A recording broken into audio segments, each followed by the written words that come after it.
வணக்க நண்பர்களே, India versus Afghanistan முதல் ஓடியை இந்தியா ஒரு அருமையான ஒரு வெற்றியோட ஆரம்பிச்சிருக்காங்க. இப்போ நம்ம வந்து செகண்ட் ஓடியை விளையாட போகிறோம். ப்ளஸ் இந்த செகண்ட் ஓடியில் யார் ஜெயிக்கிறதுக்கு வாய்ப்பு அதிகமாகவே இருக்குது. பிச்சோட கண்டிஷன் எப்படி இருக்கும், ப்ளஸ் டாஸ் வின் பண்ணால் எந்த மாதிரி ஒரு டிசிஷனை வந்து எடுக்கலாம், ப்ளஸ் வந்து எவ்வளோ ரன் வந்து அடிக்க முடியும்.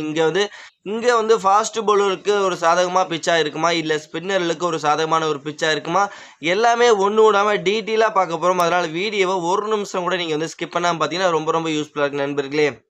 இந்தியா வெர்சஸ் ஆப்கானிஸ்தான் முதல் ஓடி இந்தியா ஒரு அருமையான வெற்றியோட ஆரம்பிச்சிருக்காங்க. இந்த ரெண்டாவது ஓடியை வந்து பார்த்தீங்கன்னா ஜூன் 17ஆம் தேதி மதியம் 3:30 மணிக்கு இந்த மேட்ச் வந்து ஸ்டார்ட் ஆக போகுது. இந்த மேட்ச் வந்து எங்கே நடக்குதுன்னா லக்னோவில் தான் இந்த மேட்ச் வந்து நடக்குது. எக்னா கிரிக்கெட் ஸ்டேடியத்தில் இந்த மேட்ச் வந்து நம்ம வந்து பார்க்க போகிறோம்.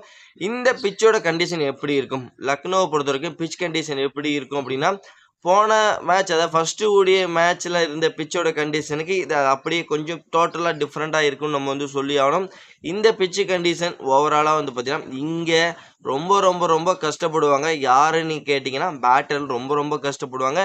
இந்த பிச்சை பொறுத்த வரைக்கும் ஸ்டார்டிங்கிலேருந்து எண்டிங் வரைக்கும் ஃபாஸ்ட் பவுலர்களுக்கு ஒரு சொர்க்கமான பிச்சு, ஒரு சாதகமான பிச்சுன்னு சொல்லி ஆகணும். அதனால் இங்கே பேட்டர்களுக்கு கம்பேர் பண்ணும்போது ஃபாஸ்ட் பவுலருக்கு செம்மையாக வந்து ஒர்க் அவுட் ஆகும், செம்மையாக விக்கெட் எடுப்பாங்க. ப்ளஸ் வந்து எந்த இடத்துல ஃபாஸ்ட் பவுலர் போட்டாலும் அவங்களுக்கு தான் வந்து பார்த்தீங்கன்னா இங்கே வந்து பார்த்தீங்கன்னா 100% வந்து கிரெடிட்டுங்கிறது கம்பல்சரி கிடைக்கிறதுக்கு வாய்ப்பு இருக்குது. நல்ல ஒரு குட் ஃபாஸ்ட் பவுலருக்கு சாதகமான பிச்சு. இந்த பிச்சை பொறுத்த வரைக்கும் பேட்டர்கள் எப்படி விளையாடணும்னு நீங்கள் வந்து இப்போ எடுத்து பார்த்தீங்கன்னா, மொதல் 10 ஓவர் வரைக்கும், மொதல் 10-15 ஓவர் வரைக்கும் ஒரு அதிரடியாக நான் விளையாடுவேன் அப்படின்னு நினச்சி நீங்கள் விளையாண்டீங்க அப்படின்னா இந்த இடத்துல நீங்கள் வந்து ஒரு ஃபெயிலியர் தான் ஆகிறதுக்கு வாய்ப்பு இருக்குது. மொதல் 10-15 ஓவர் வந்து ஃபாஸ்ட் பவுலரில் கொஞ்சம் பார்த்து நிதானமாக பொறுமையாக விளையாண்டு விக்கெட் விடாமல் வந்து ஒரு 90 ரன்ஸ் அதாவது 90 ரன்ஸ் வந்து பக்கம் நீங்கள் எடுத்துட்டீங்க அப்படின்னா அடுத்தடுத்து கேம் வந்து எடுத்துகிட்டு போகலாம். நீங்கள் வந்து மொதல் 10 ஓவர் நான் எப்பவும் போல் வந்து அடி பிரிப்பேன்னு நினச்சிங்கன்னா இப்போ ஸ்டார்டிங்கில் ஒரு 2-3 விக்கெட் விட்டுட்டிங்கன்னா ரொம்ப ரொம்ப ரொம்ப கஷ்டமாக போயிடும். ஃபாஸ்ட் பவுலர் வந்து ஸ்டார்டிங்லேருந்து எண்டிங் வரைக்கும் பயங்கர அவங்களுக்கு சப்போர்ட் இருக்கிறதுனால நீங்கள் வந்து பார்த்தீங்கன்னா பேட்டர் எப்போவுமே பொறுமையாக தான் விளையாடணுமே தவிர அவசரப்பட்டாங்க அப்படின்னா இந்த கிரவுண்டில் வந்து ரன்ஸுங்கிறது அடிக்க முடியாது. இந்த பிச்சை பொறுத்த வரைக்கும் ஃபர்ஸ்ட் இன்னிங்ஸ் ஆவரேஜ் ஸ்கோரே வந்து பார்த்தீங்கன்னா 250 240 தான் இருக்குது. அதனால இந்த வெனியை பொறுத்த வரைக்கும் நீங்கள் வந்து ஃபஸ்ட்டு பேட்டிங் பிடிச்சி ஒரு 270 280 அதாவது 290 அப்படின்லாம் நீங்கள் அடிச்சிட்டிங்கன்னா ரொம்ப ரொம்ப ரொம்ப ஒரு பெரிய ஸ்கோராக இருக்கும். சேஸ் பண்ணுறது ரொம்ப ரொம்ப ரொம்ப கஷ்டமாக இருக்குன்னு சொல்லி அவனுங்க. அந்தளவுக்கு இந்த பிச்சு பவுலர் பேட்டர்களுக்கு கொஞ்சம் கூட வந்து சப்போர்ட்டுங்கிறது ரொம்ப ரொம்ப ரொம்ப ரேரு. இது செட்டில் ஆகணும் அப்படின்னா நீங்கள் வந்து எந்த அளவுக்கு பொறுமையாக விளையாடணுமோ அந்தளவுக்கு பொறுமையாக விளையாண்டிங்கன்னா மட்டும்தான் இதில் வந்து செட்டில் ஆக முடியும். ஃபஸ்ட்டு 40 ஓவர் ரொம்ப ரொம்ப ரொம்ப கஷ்டப்பட்டீங்கன்னா மட்டும்தான் ரன்ஸுங்கிறது நீங்கள் வந்து சேமிக்க முடியும். இந்த பிச்சை பொறுத்த வரைக்கும் அதிரடி ஆடணும்னு நினச்சிங்கன்னா இங்கே வந்து ரொம்ப ரொம்ப கஷ்டங்க. அதனால இந்த பிச்சை பொறுத்த வரைக்கும் பார்த்தீங்கன்னா நல்ல ஃபாஸ்ட் பவுல் சாதகமாக இருக்கும். பேட்டர்களுக்கு சாதகமாக இருக்கணும்னா பொறுமையாக விளையாண்டாங்கன்னா ரன்ஸுங்கிறத சேமிக்கலாம்.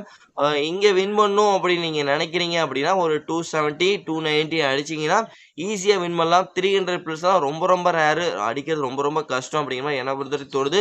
ஒரே ஒரு டீம் தான் அடிச்சிருக்காங்க, 311 ரன் அடிச்சிருக்காங்க. அது சவுத் ஆப்பிரிக்கா தான் இந்த வெளியில் அடிச்சிருக்கிறாங்க. இங்கே மொத்தம் இது வரைக்கும் பார்த்தீங்கன்னா 9 ஓடியே நடந்திருக்கு. இதில் பேட்டிங் ஃபஸ்ட்டு பிடிச்ச டீம் வந்து 4 ஓடி வின் பண்ணியிருக்காங்க.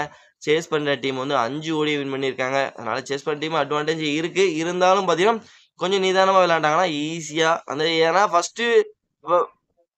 ஃபஸ்ட்டு பேட்டிங் பிடிக்கிற டீம் என்ன பண்ணுவாங்க, ப்ளஸ் வந்து நம்ம ஒரு பெரிய ஸ்கோர் அடிக்கணும்னு அதிரடி ஆட போய் அந்த இடத்துல விக்கெட்டை லூஸ் பண்ணி பார்த்தீங்கன்னா லோ ஸ்கோரிங்கில் எல்லா விக்கெட்டும் விட்டுறாங்களா.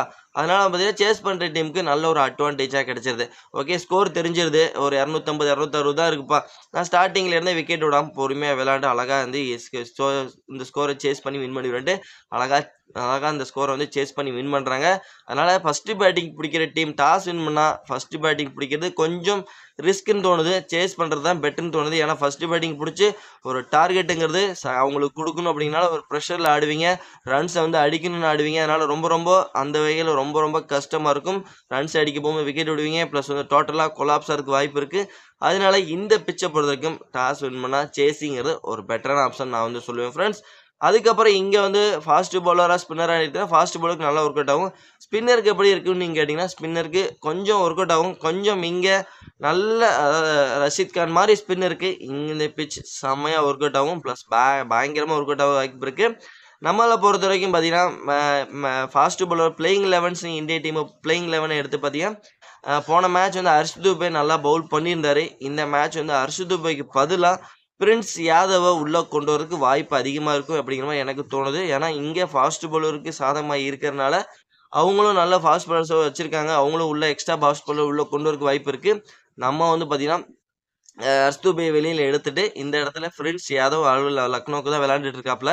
அவரும் உள்ள கொண்டு வரதுக்கு வாய்ப்பு அதிகமா இருக்கு. பிட்ச் கண்டிஷன் ஃபாஸ்ட் பவுலருக்கு சாதகமா இருக்கனால, எக்ஸ்ட்ரா ஒரு ஃபாஸ்ட் பவுலர நம்ம ஒரு பிளேயிங் 11ஸ்ல ஆட் பண்றதுக்கு வாய்ப்புங்கிறது ரொம்ப ரொம்ப அதிகமா இருக்கு. அதனால இந்த மேட்ச பொறுத்தவரைக்கும் பார்த்தீங்கன்னா, இந்தியா வின் பண்ணும் அப்படிங்கிறது சொல்ல முடியாது. 2 டீமுமே வந்து செம்மையா இருக்கிறாங்க.